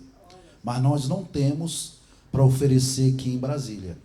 É algo assim, o Bruno está aqui, ele atua também na área de turismo, é algo assim que já tentei, de tudo quanto é maneira, já pensei até a montar uma empresa de receptivo, para agregar esses pacotes, para levar o turista, mas aí vem aquele receio de você gastar, investir, e não ter o produto, e não ter o cliente para poder usufruir daquilo, e você ficar com a frota de guias, de carro, de parada, entendeu? Então, hoje Brasília tem que ser repensada para poder chegar onde tem que ser chegado, onde deve chegar.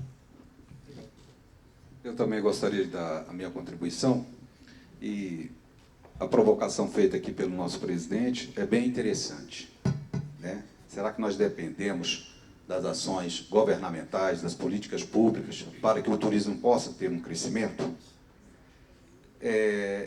Eu digo que sim.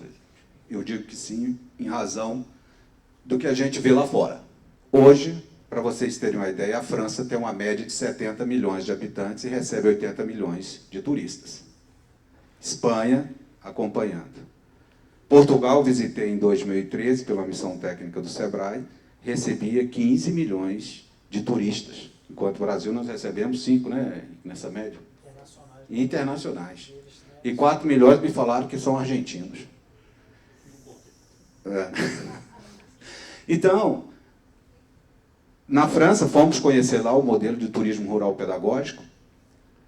A Gîte de France é uma agência que desenvolve tecnologia na área de turismo rural, fatura mais de 1 bilhão de euros. Portugal investiu muito, porque Portugal não tem indústrias. Você tem um vinho, você tem cortiça, queijo, né? E bom. Mas você não tem grandes matrizes lá, plantas industriais. Vive, e agora eles estão com mais de 20 milhões de turistas internacionais, mas o governo apostou. E o nascimento do turismo rural na Europa, que é o berço do turismo rural mundial, é a Europa, foi em razão da pobreza, das mutilações, da fome após a grande Segunda Guerra Mundial. Encontraram uma solução para que evitasse o êxodo rural, e então desenvolveram o turismo rural na Europa, que é sucesso total. Aqui, diante desse quadro que nós colocamos, e a Natália fez uma leitura muito interessante sobre a atual situação do turismo em Brasília, e diante de situações, dentro de um modelo pedagógico e didático, você tem o como e o quê. O quê e o como. O quê é a situação em que estamos. E como sair dessa situação?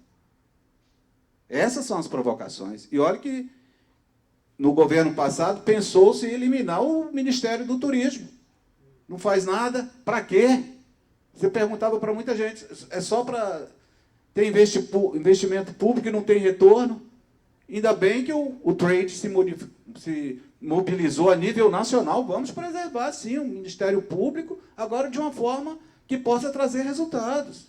Você fez essa colocação, né? Que já estamos tendo resultados. E olha que, na gestão passada do Ministério do Turismo, foi lançado um projeto chamado Destinos Inteligentes. E Brasília está entre os destinos inteligentes, que é um projeto da Espanha, de 2013, e nós estamos tentando desenvolver isso aqui agora.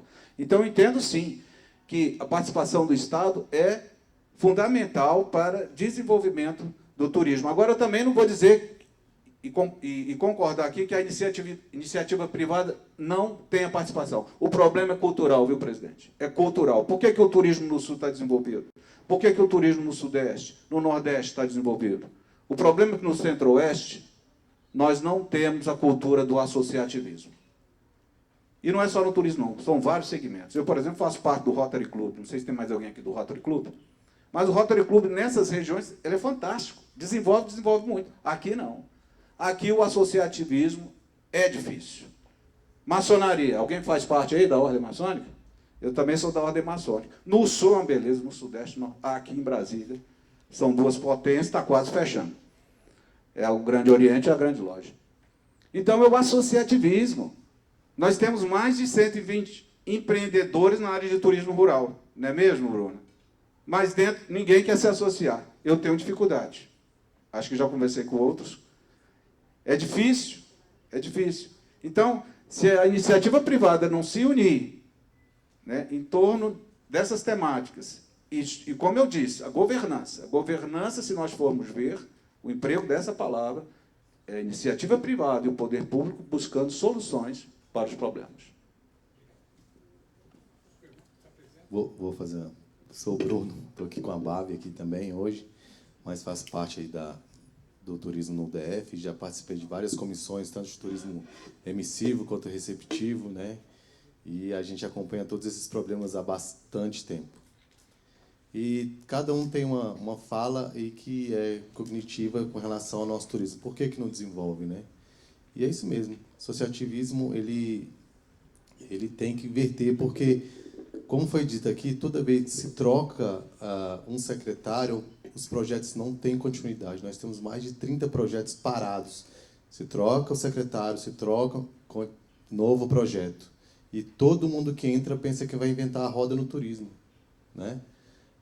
Eu lembro que eu estava na faculdade, já faz algum tempo, e a academia participava do Convention Bureau dentro dos hotéis para fazer as pesquisas hoteleiras feitas pelas faculdades. Eu lembro disso, deve ter uns 12 anos ou mais, e a gente tinha resultado disso, de pesquisa. Quanto ao governo fazer parte, hoje nós temos 3 milhões aí de habitantes para consumir o turismo local de start, né, para a gente não bater lata nesse começo, mas não se foi feito.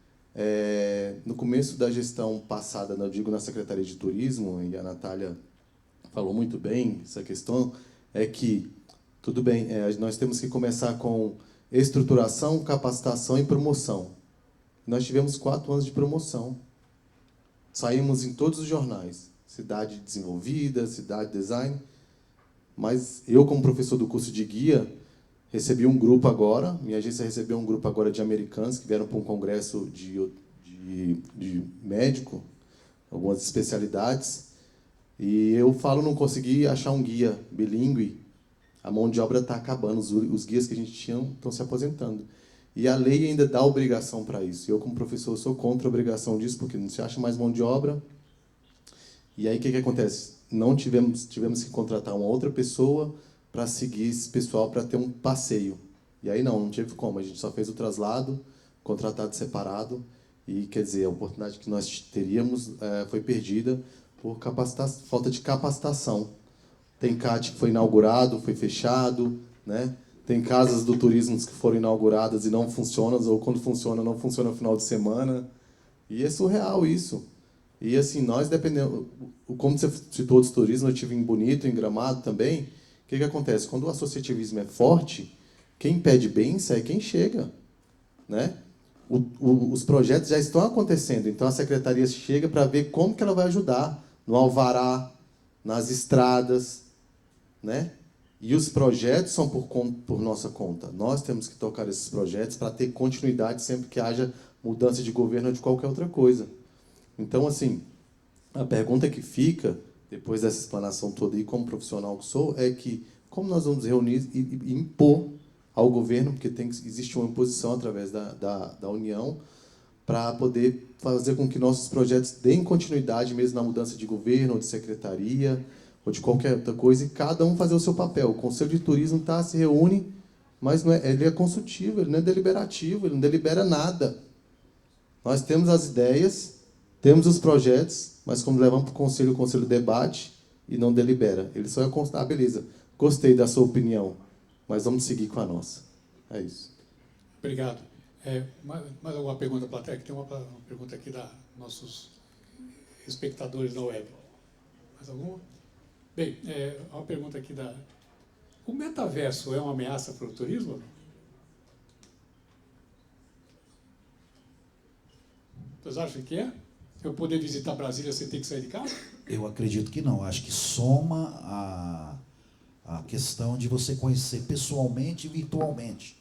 Eu penso que faz incentivar a pessoa a vir conhecer pessoalmente. Então compensa colocar Brasília no metaverso? Acredito que sim.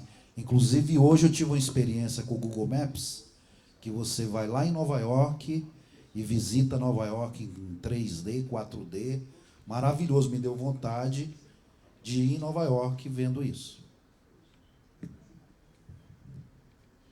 concordo. Eu acho que o metaverso ele é muito mais uma ferramenta de promoção, né? Justamente para instigar, né? Do que falar que ele realmente vai substituir o turismo. Assim. A essência do turismo é o encontro entre pessoas e a relação das pessoas com os lugares. E a gente nunca pode esquecer que essa é a essência do turismo. É a hospitalidade, é o bem receber, é a troca, é o compartilhamento, é o respeito aos lugares que a gente visita. Então, eu também entendo que... Inclusive, eu acho que muitas vezes a gente precisa relembrar qual que é a essência do turismo. Acho que às vezes a gente precisa olhar para trás para a gente conseguir dar alguns passos para frente. É isso. Respondendo à pergunta com relação ao metaverso, eu tive essa discussão com os realizadores. Discussão não. Eu escutei e comentei depois com o colega do Convention Bureau, mas com relação aos realizadores do JUBS, dos Jogos Universitários Brasileiros. Eles têm a ideia de criar um ambiente metaverso de participação dentro do evento. E a minha posição com o Paulo era, bom, a posição deles tem toda a justificativa, porque tem gente que não tem condições de participar dos jogos. E esses jogos, ele transcende a questão esportiva, né? Ela é inclusiva, ele tem uma série de programas paralelos, trabalha tudo, né? A parte sensorial, eles obrigam os hotéis, forçam os hotéis a se reinventarem na experiência, enfim. E a ideia de ter um evento do JUBS metaverso e democratizar esse acesso é mais do que justificado. Mas eu perguntava para o Paulo, então, bom, você já teve essa experiência, o que essas pessoas vão vir fazer aqui? Essa era a minha questão. E depois, analisando aqui a fala do colega Levi e da Natália, eu acho que é uma faca de dois gumes, né?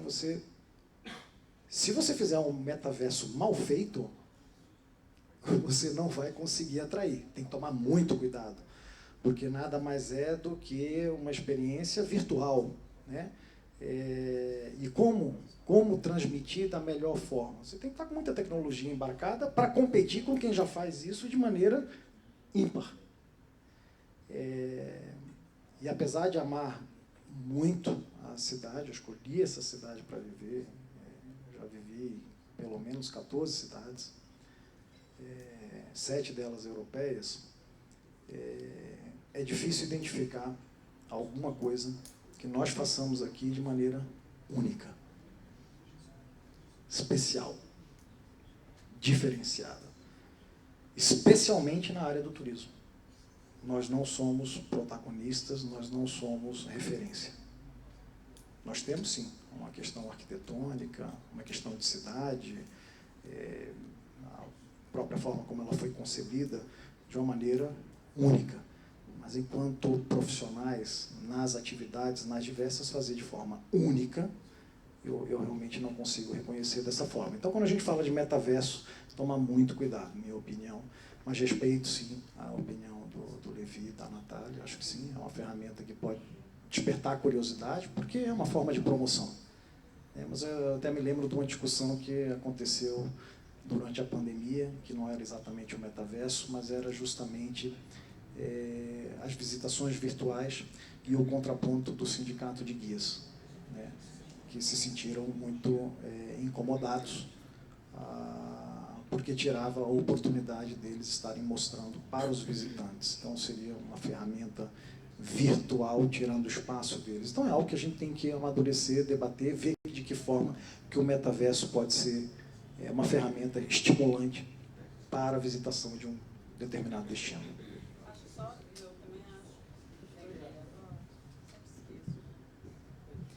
Acho também que tem outra perspectiva do metaverso, que é a experiência do metaverso já no destino, né? Porque uma coisa é a gente acessar o destino antes, né?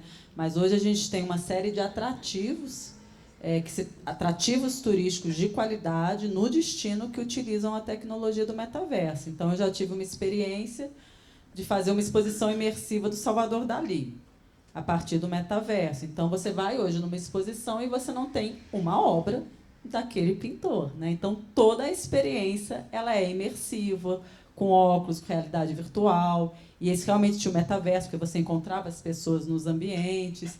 Então, isso eu também acho que é muito legal a gente pensar nessa perspectiva da inovação e da tecnologia que pode estar sendo aplicada localmente para a gente ter as experiências em museus, em atrativos, né? Hoje, e na Espanha, em Barcelona, você tem uma experiência em uma das casas do Gaudí, de Gaudí, que eu não estou lembrando qual, mas que é uma casa mobiliada, tudo que você coloca o óculos e aí você tem toda uma experiência. A Casa Bartolô, né? É isso, na Casa Bartolô. Então, você tem toda uma experiência a partir da tecnologia. E aí, sim, eu não tenho dúvida o quanto que esse aliado é um grande aliado para o turismo, essa questão das experiências imersivas, e agrega muito, muito valor ali nos atrativos que a utiliza. Tem 4 questões aqui que eu vou tentar resumir numa só, essa é a última para a gente comer o lanche lá, que não estou com fome. Poderia falar. Pode. Tá. Só minha contribuição, essa questão do metaverso surgiu aí há 4 anos atrás, média de 4, 5 anos atrás, se eu não me engano, pela empresa Meta, do Mark Zuckerberg. Vocês observaram que a coisa parou e só está demitindo gente? 12 mil demitidos, depois 15 mil demitidos. Ele investiu muito dinheiro, isso foi uma reportagem na CNN que teve, e parece-me que está faltando alguma coisa a mais. Mas eu concordo, é uma ferramenta de promoção maravilhosa, inteligente. Fiz algumas viagens também, virtuais, para a Itália, o pessoal lá da Maria José, dos guias. Interessante. Mas o que nós estamos agora no marco é a terceira onda. E a terceira onda ela provoca o turismo de experiência. Quando foi falado aqui da questão da pandemia, o primeiro setor a entrar na crise, em questão da pandemia, foi o setor de turismo. E é o último que está saindo. E para vocês terem uma ideia, o turismo rural, o destino de natureza, ele teve um crescimento de 30% a 40%. 30% a 40% nós crescemos durante a pandemia, tanto que a Organização Mundial do Turismo declarou o ano de 21 e 22 como tendência o turismo de natureza e o turismo rural. No primeiro feriado que nós tivemos em 21, houve uma explosão de procura pelos destinos rurais. Por quê?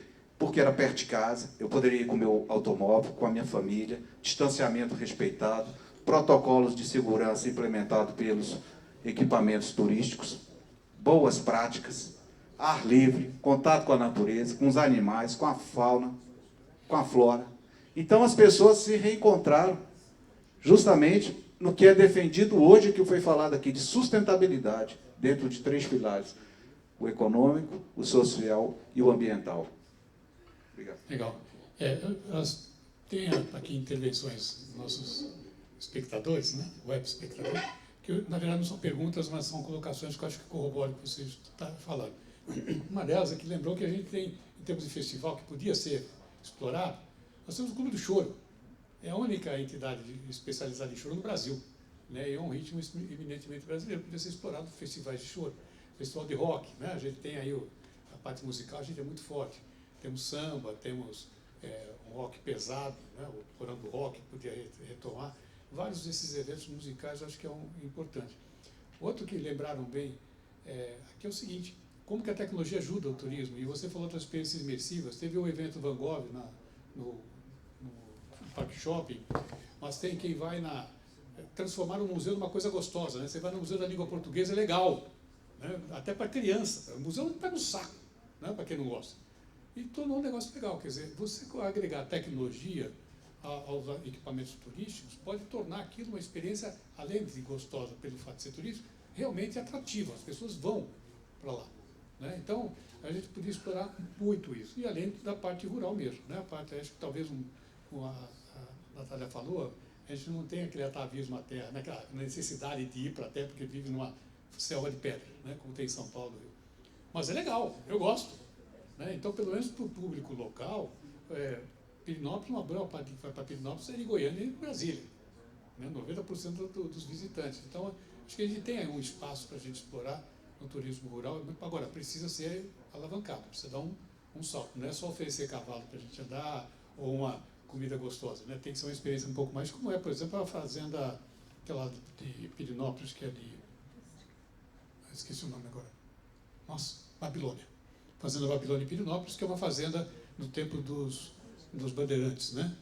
Escravos, bandeirantes, quer dizer, manteve a tradição e tem um evento, tem uma atividade bastante interessante. Então, acho que vocês têm razão, a gente pode explorar, mas volto. E aqui tem um lembrete aqui, de uma pessoa que deve ser da área de tecnologia, ele lembrou que Florianópolis, era um polo turístico, uma atração turística. Há 30 anos eles começaram a investir em tecnologia, e hoje a tecnologia é um PIB maior que o turismo. Quer dizer, você imaginar que Floripa conseguiu abrir mão do turismo como maior PIB em prol da tecnologia, será que não dá para fazer o contrário também? A gente inverter a nossa matriz econômica de governo, dependendo do governo, para virar turístico, né? É questão de esforço, foram 30 anos de esforço, não é de uma hora para outra. Agora, foi feito pela iniciativa privada, com apoio de governos, etc. Né? São aquelas conjunções esotéricas que acontecem uma vez na vida. Mas, de repente, a gente tem que começar a provocar essas conjunções aqui em Brasília. Bem, gente, eu gostaria de agradecê-los pelas palestras, parabéns pelo conhecimento que vocês deixaram para a gente. Nós vamos ter o segundo evento daqui a 15 dias, dia 4, que aí é um workshop.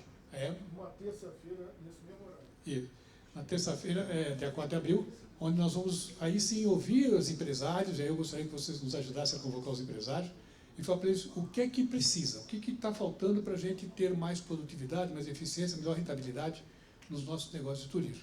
E daí vai sair uma série de propostas, de projetos, e a gente vai levar isso para quem faz projeto, né? ICTs, startups, etc., para ver se a gente descola umas ferramentas importantes para a gente. A gente vai tentar trazer o secretário de turismo também, né? Legal, se não estiver passeando, né? Vamos ver. Mas vocês falam de cidade inteligente, destino inteligente. Eu tenho uma frase que eu costumo usar bastante, que é o seguinte: cidade inteligente, né, que é a palavra da moda hoje. Não adianta ter cidade inteligente com governo burro, né? A gente precisa de receber um monte de dados, não saber o que fazer com eles, não adianta nada. Então, gente, muito obrigado a todos. Nós temos um lanche agora, eu gostaria de convidar todos a tomar um lanche com a gente, porque você está com fome, eu estou. Vamos tirar uma foto junto? Pode ser?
É sacanagem, o cara se aproveita. Aí, ó. Gilmar. 6, 2014. We're going to drive across LA and hit every wedding we possibly can.